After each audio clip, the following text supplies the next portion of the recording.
Now, the real portion of the United States, the legal portion of the United States, is only Washington, D.C., 68 square miles.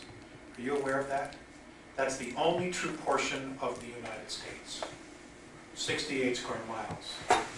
Now, since 1933, we started hearing the word democracy instead of republic.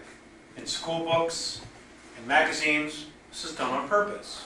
There are huge differences between a democracy and a republic. In a republic, the chief rule of law is God, people, state,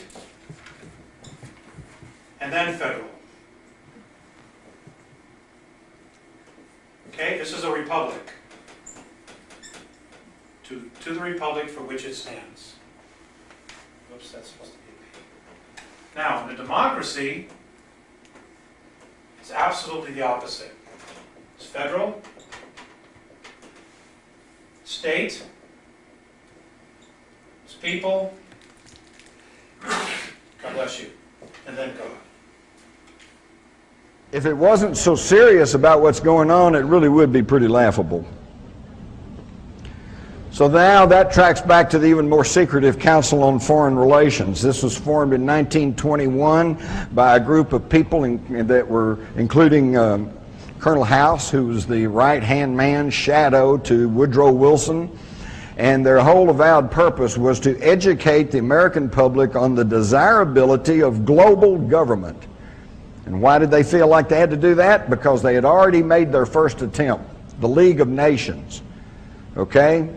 But it didn't work. Why? Because the Senate of the United States said, I'm not sure we're ready to give up our national sovereignty. How many times have you heard the politicians in the last year or two talk about sovereignty? They don't talk about it, do they? For that matter, when's the last time you heard a national politician refer to the republic? They don't talk about that much either, do they? And while we're here, let's stop and briefly and let's explain what I'm talking about here. Oh, all they talk about is democracy. Democracy. God save democracy. We love democracy. The terrorists hate democracy. Well, what is democracy? Democracy is ruled by the majority. What's the primary example of democracy in action? A lynch mob. Okay? Everybody says lynch him, so they do. Folks, this is not what we were handed by our ancestors. This was never intended to be a pure democracy. What we are supposed to have in this country, with its Constitution, its Bill of Rights, is a democratic republic. Now, what's the difference?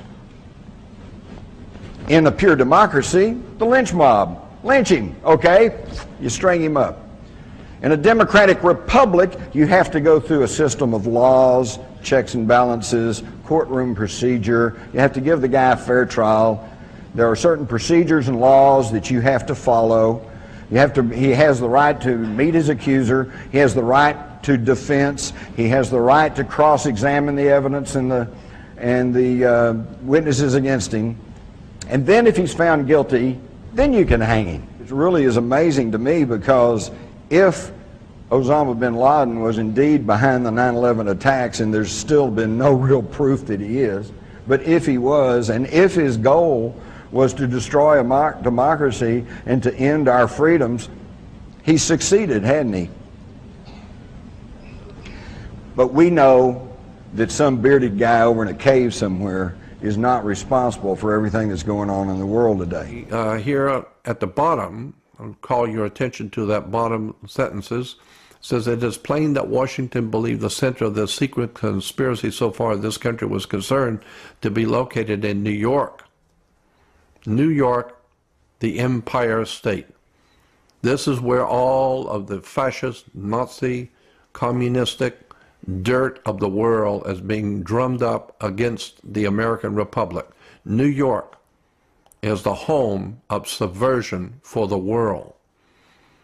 Something needs to be done about the secret societies and the criminal associations operating in the media, television, motion pictures, operating from the home office of New York, the Empire State.